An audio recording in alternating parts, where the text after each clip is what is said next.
Bismillahirrahmanirrahim. Elhamdülillahi Rabbil alemin. Vessalatu vesselamu ala nebiyyina Muhammedin ve ala alihi ve sahabetihi ecma'in. Rabbi şrah li sadri ve yessir li emri ve hlul uqdeten min lisani yefqahu qavli amma ba'd.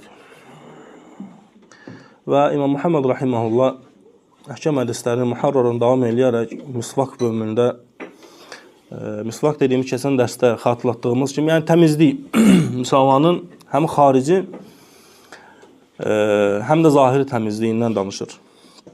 Və Allah Resulü Muhammed s.ə.v möminlərin anası, münafiqlərin yox. Möminlərin anası Əbu Bəkr radiyallahu anh, qızı Ayşə radiyallahu anh buyurur ki, Allah Resulü deyərdi ki, 10 şeyi fitrət üzərindən.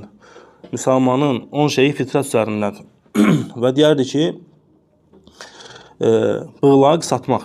Yəni fitrət, halsa ki, insan onu İslamdan dolayı etmir. Düz, İslam o şeylərə görə qədir qiymət verir. İslam o şeylərə görə müsəlman onu Allah üçün əsas savab var. Amma əslən insanlıqdır. Və birincisi, bığlağı qısaltmaq. İkincisi, saqqal. Saqqalı hətta ləfsdə gəlir, i'fa'ul lihiyyə. Lihiyyə üzr istəyirəm. Saqqalı uzatmaq, yəni saqqalı baxmaq. Və buradan da fayda götürmək olar ki, bəzi şeylər var, kremlər falan var ki, vurursan, saqqalı uzadır, saqqalı yaxşılaşdırır. Yəni onu vurmaq da olar. Hətta kim Allah üçün onu eləmək istəyirsə, saqqalın uzanmasını istəyirsə, saqqalın daha gözəl olmağını istəyirsə, hətta vursar Allahın razılığı var orada. Və sonra Peyğəmbər s.ə.v buyurur ki, misvak. Hansı ki fitrətdən, yəni dişləri təmizləmək. Sonra Allah Resulü buyurur ki, burnu təmizləmək. Dırnaqlarını tutmaq, insanın əllərini. Burada hədisdə əl-baracim gəlir. Əl-baracim insanın barmaqlarının oynaqlarıdır. İnsanın barmaqlarının oynaqlarıdır. Və həmçinin elm əhli bu Allah Resulü Muhammed s.ə.v bu sözünü buyurarkən deyərdilər ki, təkcə insanın barmaqlarını əllərini təmizləməsi yox, bütün təmizləməyə ehtiyacı olan yerləri təmizləmək də vurğulanır. Və xüsusən də insanın əlləri. Çünki hətta dəstəmazın içində, qardaşlar, sünnədəndir ki, barmaqların arasını yumaq. Barmaqların arasını dəstəmazda yumaq sünnədəndir. Və sonra Allah Resulü buyurur ki, insanın öz qoltuq altını təmizləməsi və övrət yerini təmizləməsi və ayaq yolunda sudan istifadə eləməsi. Bu şeylər fitrət üzərindədir. Və sadəcə olaraq hədisdə bir sual işarəsi var. Əgər kim diqqətli idisə, gələn dərsin inşallah o bilinəcək. Nə qədər diqqətlə dərsdə qulaq asıbsa. Allah Resulü Muhammed s.ə.v buyurur ki, 10 şey fitrət üzərindədir. 10 şey fitrət üzərindəndir. Və diqqət yetirdinizsə, qardaşlar, bu şeylər hamısı əslən insanlıqdandır. Yəni, hamısı diqqət yetirdinizsə, qardaşlar, hamısı təmizlikdən irəli gəlir. Və İslam dini hətta olmasa da belə, insan dırnaqlarını tutacaq, ayaq yolunda təmizlənəcək və s. Amma İslam dini, yəni Allah Taala'nın öz dini, müsəlmanlar üçün, yəni Allahın öz qulları üçün, Allah Taala'nın qullarını qoyduğu, nazil etdiyi rəhmətdəndir ki, onları hətta bacaracağı və edəcəyi şeylərlə uzatsın. Və onlara əcr yazsın ki, Allah Taala onları bağışlasın. Və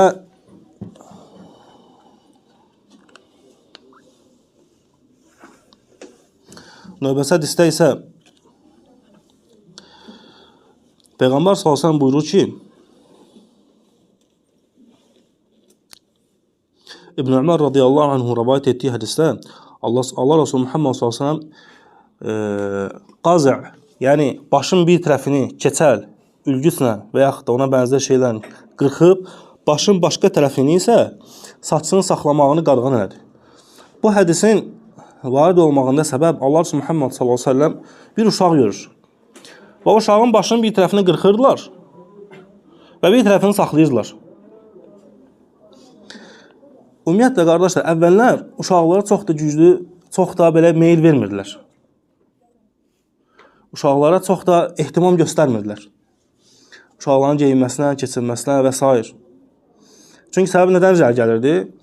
İnsanlar çalışmırdılar ki, özlərini kimlərəsə göstərsinlər. Düzdür, hər dövrdə təkəbbür olub. Hər dövrdə insan özünə məxsus olan şeylərlə insanların gözünün qarşısını öyünürdü. Amma əvvəl insanlar indikilərdən çox qorxduğunu, Allahdan çox qorxduğuna görə uşaqlarla təkəbbürlənmirlər. Ona görə uşaqların yalnız sağlamlığına və yeməkləri fikir verirdilər. Yəni, uşağın saçı çox olanda biraz qırxırdılar qıraqlarına, keçəli qırxırdılar ki, qulaqlarına saç dəyməsin və üstünü saxlayırdılar. Və Allah Rasulü qadağan edir onu. Və Allah Rasulü buyurur ki, əgər sizdən biriniz ya saçını tam qırxsın, ya da tam uzatsın. Qardaşlar, diqqət etirsəz, təmizliklə əlaqədar olan yerdə saç nəyə görə?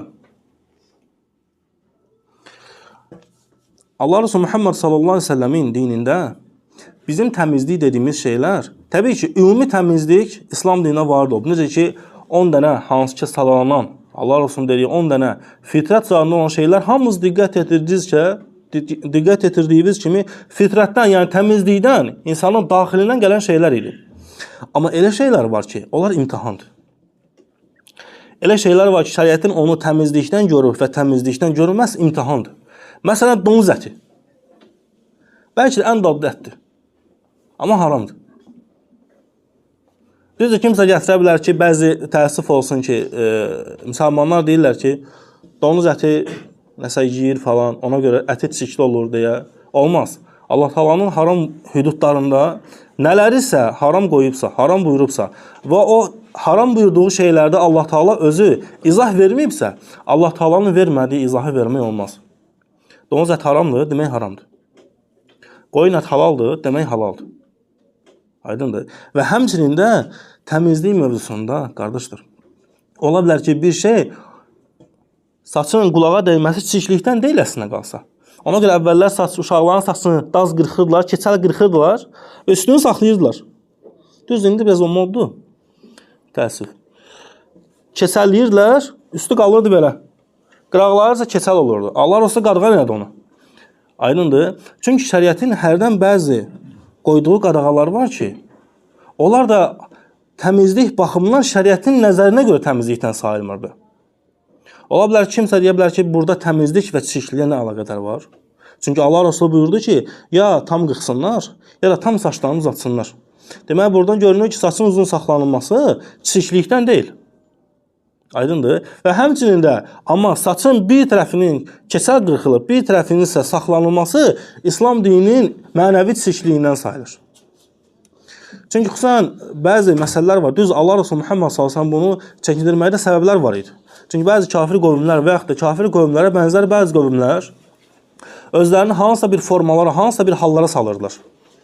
Və həmən o formalara və hallardan şəriət onları hərdən çəkindirirdi.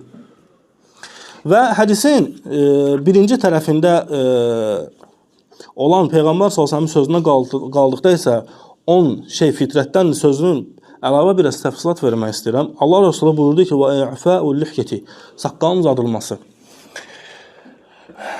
Şeyx İmbaz Rahimullah buyurur ki, İmam Tirmizi Rahimullah kitabında Əbu Hüreyra radiyallahu anhudan hədis rəvayət edir. Və həmən hədisdə, Əbu Hüreyra radiyallahu anhudan rəvayət olunan hədisdə Allah Resulü'na nisbət olunaraq rəvayət olunur ki, Allah Resulü saqqalını həm altdan götürərdi, həm də yanlarından götürərdi. Və Şeyx İmbaz Rahimullah buyurur ki, əlavə bir fayda olaraq qardaşlar, Şeyx İmbaz Rahimullah buyurur ki, Peyğəmbər sallallahu aleyhi və səlləmdən hər hansısa bir sahih qovlu varid olmayıb ki, Allah Resulü Muhammed sallallahu aleyhi ve sellem saqqalından götürərdi. Nə istər saqqalından qabd olaraq, nə də saqqalının yanlarından götürməzdi. Və Peyğəmbər sallallahu aleyhi ve sellemin təbii ki, bəzi sahabələri saqqalından götürərdilər. Xüsusilə Abdullah ibn Ömər, Əbu Hüreyra radiyallahu anh, bəzi sahabələr saqqallarından götürərdilər. Düzdür, təbii ki, onlar ya həc vaxtı, ya ümrə vaxtı götürərdilər, yəni hərfdə yox. Ona görə bəzi alimlər o sahabələrin feillərini dəlil götürərək deyərlər ki, saqqallarını götürmək olar, əgər xüsusilə də ehtiyac olarsa. Və qardaş, bugünlük dərsimiz, qardaşlarımız bu qədər. Bu da çox qısaydı təbii ki. Və sadəcə kim dərsdəydisə, kim dərsdə öz qəlbi ilə və cismi ilə idisə, dərsdə bir sual işarəsi var. İnşallah dərsə bir neçə dəfə kirin qulaq asla, artıq o sual işarəsinin onda cavab olacaq inşallah. Və yaxud da ki, ən yaxşı halda, hərdən cavab olmayanda, insanın bir şeyə cavabı olmayanda, cavabı əvəz edən suallar olmalıdır. O da elmdəndir. ya bir şey cavab vermək lazımdır, ya da hərdən bəzi suallar var ki, onlar özləri cavab olur. Baxmayaraq ki, o cavab bilməsə də belə. Ümidvaram ki, olur. Allah'tan istəyirəm ki, bizi az da olsa eşitib faydalanlar bilsin. Subhanəkallahumma bihamdik, əşhədu en la ilahe illa ente, estağfirukallah və etûbü ileyk.